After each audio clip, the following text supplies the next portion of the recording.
नमस्कार, मी पूजा Deore, clinical dietitian. तुमचं पुन्हा एकदा स्वागत करते आपलं नाशिक आपलं डाएटमध्ये. तर आज मी पुन्हा एकदा एक नवीन टॉपिक घेऊन आली आहे तुमच्यासाठी. तो आहे आधुनिक जीवनशैलीतील मुख्य आव्हाने.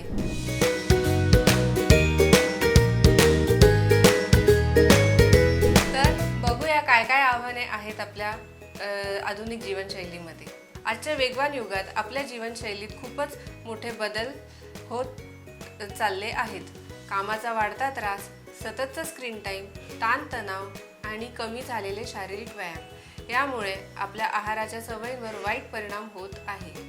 परंतु थोड्या जागरूकतेने आणि योग्य नियोजनाने आपण आधुनिक जीवनशैलीतही निरोगी आरोग्य आपण जपू शकतो.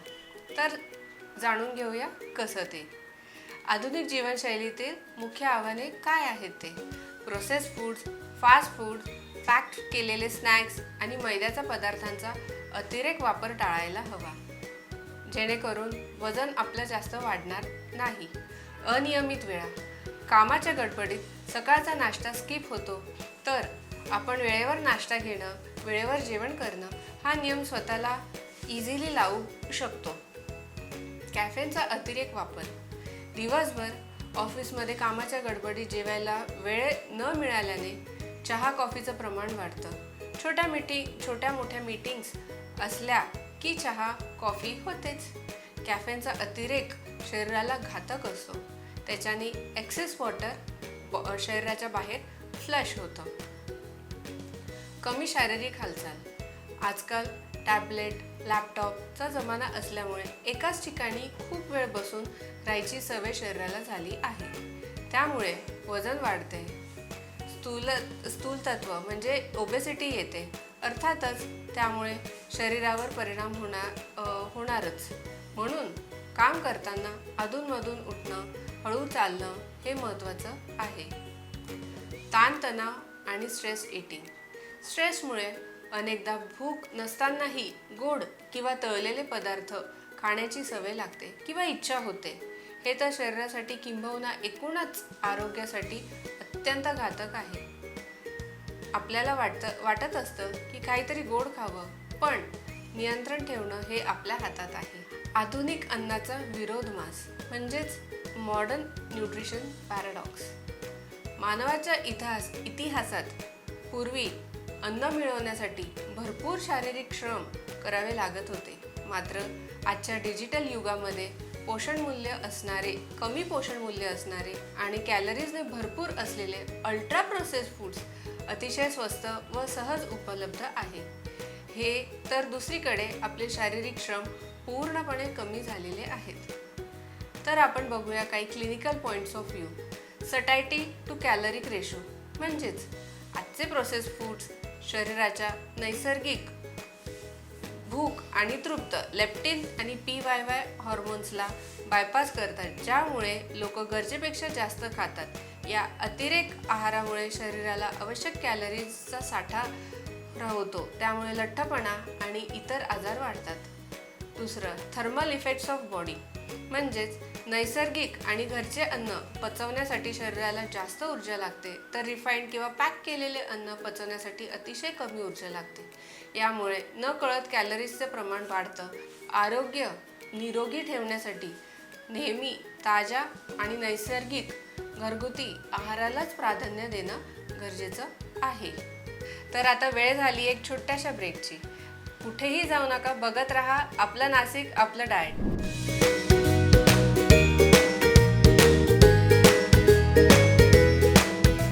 ब्रेक नंतर पुन्हा एकदा आपलं स्वागत. वळूया आता पुढच्या मुद्द्याकडे. कार्बोहायड्रेट्स आणि इन्सुलिन रेजिस्टन्स. बैठं काम करणाऱ्या व्यक्तींमध्ये कार्ब्स पचवण्याची क्षमता सक्रिय व्यक्तींपेक्षा खूप कमी असते. Carbohydrate timings. जास्त कार्बोहायड्रेट असलेले जेवण व्यायाम किंवा शारीरिक हालचालीनंतर घ्यावे, जेणेकरून स्नायू इन्सुलिन शिवाय ग्लुकोज शोषून घेऊ शकतील. फायबरचं प्रमाण. रोजच्या आहारात फायबरचं प्रमाण जसं की मोड आलेले कडधान्य, ताज्या भाज्या, इसबगोल यांचे समावेश असावे, ज्यामुळे रक्तातील साखरेची पातळी अचानक वाढत नाही आणि पोट साफ होण्यासाठी मदत होते. पोट खूप वेळसुद्धा भरल्यासारखंचं फिलिंग येतं. Stress, cortisol and emotional eating. सततच्या मानसिक तणावामुळे शरीरातील कॉर्टिसॉल वाढलेले असतात. कॉर्टिसॉल वाढल्यामुळे मेंदूत डोपामाइनची मागणी वाढते, ज्यामुळे व्यक्तीला गोड, जंक किंवा तळलेले पदार्थ खाण्याची इच्छा होते. यामुळे शरीरातील चरबी साठायचे प्रमाण वाढते. आता स्ट्रेस ईटिंगवर नियंत्रण आणण्यासाठी काय काय करायला हवं, तर त्याच्यासाठी क्लिनिकल स्ट्रॅटेजीज आहेत. ते मी तुम्हाला सांगते. 20 मिनिटाचा नियम, की ज्याला हॉल्ट असं तंत्र म्हणतात. जेव्हा अचानक तीव्र खाण्याची इच्छा होते तेव्हा 20 मिनिटं टाइम आउट द्या. स्वतःला विचारा, मी खरोखर उपाशी आहे का?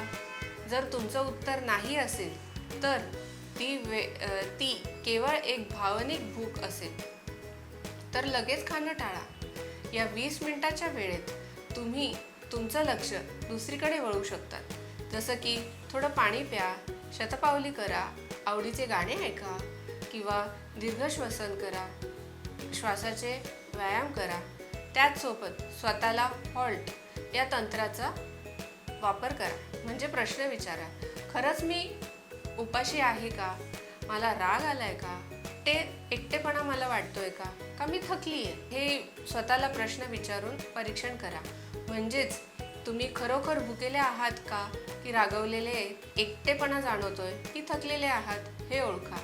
अनेकदा आपण ताणतणावात एकाकीपणा आणि थकवा घालवण्यासाठी चुकीचा अन्न निवडतो, की ज्याला आपण कम्फर्ट फूड म्हणतो. या साध्या क्लिनिकल स्ट्रॅटेजीज आणि आहारातील योग्य बदलांमुळे आपण भावनिक म्हणजे इमोशनल ईटिंग ह्याच्यावर कंट्रोल मिळवू शकतो. अशा प्रकारे जागरूकतेमुळे इन्सुलिन रेझिस्टंट टाळता येतो, रक्तातील साखरेचं प्रमाण संतुलित राहतं आणि आपण स्वतःला शारीरिक व मानसिकदृष्ट्या दीर्घकाळ निरोगी आणि तंदुरुस्त ठेवू शकतो. तर आहारात काय काय बदल करायला हवे ते आपण जाणून घेऊया आता. रक्तातील साखर स्थिर ठेवा. जेवणात प्रोटीन्स म्हणजेच अंडी, पनीर, मोड आलेले कडधान्य आणि फायबरचे प्रमाण उत्तम ठेवा. गोड खाण्याची इच्छा झाल्यास डार्क चॉकलेट, खजूर किंवा ताजी फळे खा.